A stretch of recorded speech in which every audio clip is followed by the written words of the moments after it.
जय हिंद दोस्तों, कैसे हैं आप सब। दोस्तों, आपको इस YouTube चैनल पर यूपीपीएससी आरओ री एग्ज़ाम 2024 का हर एक सब्जेक्ट से संबंधित एमसीक्यू यानी कि प्रैक्टिस सेट देखने को मिल जाएगा। दोस्तों, इस YouTube चैनल पर आपको सहायक समीक्षा अधिकारी यानी कि आरओ री एग्ज़ाम का प्रैक्टिस सेट देखने को मिल जाएगा। जय हिंद, जय भारत। नमस्कार दोस्तों, कैसे हैं आप सब। आज हम लोग बात करने वाले हैं हिंदी प्रैक्टिस सेट के बारे में। जैसा आप सभी को पता है, आज सवाल नंबर 82 है और ये आरओ री एग्ज़ाम का प्रैक्टिस सेट है।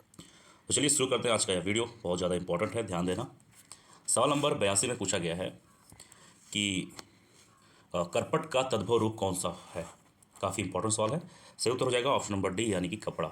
ठीक है, तो करपट जो शब्द है ये एक तत्सम शब्द है और इसका तद्भव हो जाएगा कपड़ा। ठीक, अब आइए बात करेंगे प्रश्न नंबर 83 के बारे में। इसमें क्या कहा गया है, एक मिनट। प्रश्न नंबर 83 में कहा गया है निम्नलिखित में कौन तत्सम शब्दों की जोड़ी नहीं है। यहाँ पूछा गया जोड़ी नहीं है। ठीक है, तत्सम शब्दों की जोड़ी नहीं है, तो 83 का सही उत्तर हो जाएगा ऑप्शन नंबर बी यानी कि तधी और भात। क्यों ऐसा जो है ये तत्सम शब्दों की जोड़ी नहीं है, तो आइए जान लेते हैं। यहाँ पर एक शब्द दिया गया है भात, तो भात जो है ये एक तद्भव शब्द है। ठीक है, और यहाँ क्या पूछा गया है, तत्सम जोड़ी, यानी दोनों शब्द जो हैं ये तत्सम होने चाहिए। ठीक है, जैसे ए में लिखा हुआ है कर्म और विद्या, ये दोनों जो शब्द हैं ये तत्सम शब्द है। लेकिन बी वाले में अगर आप देखेंगे तो ये वाला तो फिलहाल है तत्सम शब्द, लेकिन भात जो है ये एक तद्भव शब्द है। ठीक है, तो भात का तत्सम शब्द क्या होना चाहिए था, भात का तत्सम शब्द होना चाहिए था भक्त। एक मिनट, चाहिए क्या होना चाहिए था, भक्त होना चाहिए था। अगर यहाँ पर भक्त होता तो ये सही होता। ठीक है, प्रश्न नंबर 84 में पूछा गया है, एक मिनट थोड़ा जूम कर दिया जाए। प्रश्न नंबर 84 में कहा गया है कौन सा शब्द युग्म तत्सम की दृष्टि से अशुद्ध है। क्या कहा गया है, तत्सम की दृष्टि से अशुद्ध है। 84 का सही उत्तर हो जाएगा ऑप्शन नंबर बी यानी कि वत्स और परख। अब ऐसा क्यों कहा गया है, ध्यान देना। यहाँ क्या कहा गया है, तत्सम की दृष्टि से अशुद्ध। अब यहाँ पर जैसे ए वाला है तो यहाँ पर दोनों जो शब्द हैं ये तत्सम शब्द हैं। ठीक है, कपाट भी तत्सम शब्द है और एकादश भी तत्सम शब्द है।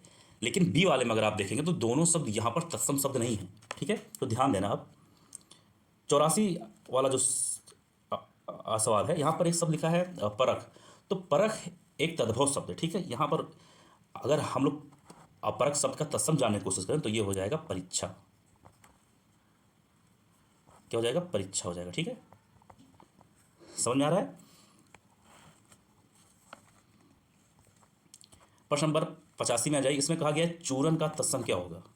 बहुत अच्छा सवाल है, तो 85 का सही उत्तर हो जाएगा ऑप्शन नंबर बी यानी कि चूर्ण। तो चूर्ण जो है एक तत्सम शब्द है और चूरन जो है एक तद्भव शब्द है। ठीक है, अच्छा, एक शब्द आप सभी को और दिख रहा होगा, चर्म। तो चर्म एक तत्सम शब्द है और चर्म का तद्भव हो जाता है चमड़ा। यहाँ लिख देता हूँ, चमड़ा हो जाएगा। ठीक है, एक शब्द यहाँ पर दिख रहा होगा चक्षु। तो चक्षु जो है ये आंख का पर्यायवाची है, तो ये भी जान लो। ठीक है, कि कभी भी कोई सवाल आ जाए तो आपसे छूटना नहीं चाहिए, मेरा यही कोशिश रहता है। 86 है कौन सा, 86 नंबर सवाल है कौन सा तत्सम शब्द नहीं है। यहाँ पूछा गया कौन सा तत्सम शब्द नहीं है।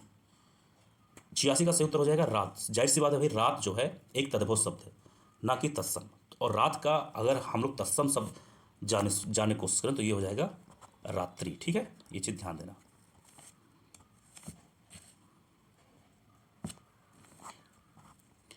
अब आइए बात करेंगे प्रश्न नंबर 87 के बारे में। इसमें कहा गया है, एक मिनट देखिए, तिक्त शब्द का तद्भव क्या होगा। तो इसका सही उत्तर हो जाएगा ऑप्शन नंबर ए यानी कि तीता। ठीक, और एक शब्द यहाँ पर लिखा हुआ तीखा, तो तीखा एक तद्भव शब्द है। ठीक है, और तीखा का तत्सम हो जाएगा तीक्ष्ण। यहाँ लिख देता हूँ, अगर कभी भी पूछा जाए तो ये भी मालूम होना चाहिए। प्रश्न नंबर 88 में कहा गया है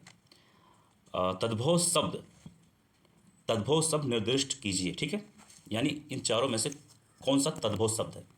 88 का सही उत्तर हो जाएगा ऑप्शन नंबर ए यानी कि आधा। जो आधा ये लिखा हुआ है ऑप्शन नंबर ए, ये एक तद्भव शब्द है। ठीक है, अगर इसका हम लोग तत्सम शब्द जानने की कोशिश करें तो क्या होगा, आइए जानते हैं। इसका तत्सम शब्द हो जाएगा अर्थ। काफ़ी आसान सवाल है, इसमें ज़्यादा हार्ड नहीं है, अर्थ हो जाएगा। ठीक है, और एक शब्द यहाँ पर दिख रहा होगा आपको कूप, तो कूप एक तत्सम शब्द है। ठीक है, और कूप का तद्भव हो जाएगा कुआं। तो ये भी आप लोग जान लो भाई, कभी भी सवाल आ जाए तो आपका छूटना नहीं चाहिए। ठीक है, क्योंकि सवाल कहीं से भी बन सकता है और मैं ये गारंटी ले सकता हूँ कि जो मैं आप सभी को प्रैक्टिस सेट करवा रहा हूँ यहाँ से बाहर आएगा ही नहीं। ये चीज़ ध्यान देना।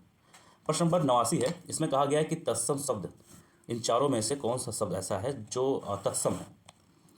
अब इसका उत्तर हो जाएगा बी और सी, यानी कि कठोर और कठिन जो है ये दोनों शब्द हो जाएंगे आपके तत्सम। ठीक है, लेकिन जो एक शब्द यहाँ पर लिखा हुआ है क्लिष्ट, तो क्लिष्ट कोई शब्द नहीं होता है, ये अशुद्ध शब्द यहाँ पर होना चाहिए था क्लिष्ट। तो यहाँ पर ऑप्शन इसलिए रखा गया है कि आप कंफ्यूज हो जाए। ठीक है, इसलिए ध्यान देना। तो ये दोनों इसके तत्सम हो जाएंगे। ठीक है, ये चीज़ ध्यान देना। प्रश्न नंबर 90 पे आ जाइए। इसमें कहा गया है, एक बार, डीठ शब्द का तत्सम क्या होगा। 90 का सही उत्तर हो जाएगा ऑप्शन नंबर डी, यानी कि दृष्ट। और प्रश्न नंबर 91 में पूछा गया है वो सेम सवाल, इसका सही उत्तर हो जाएगा ऑप्शन नंबर बी यानी कि दृष्ट।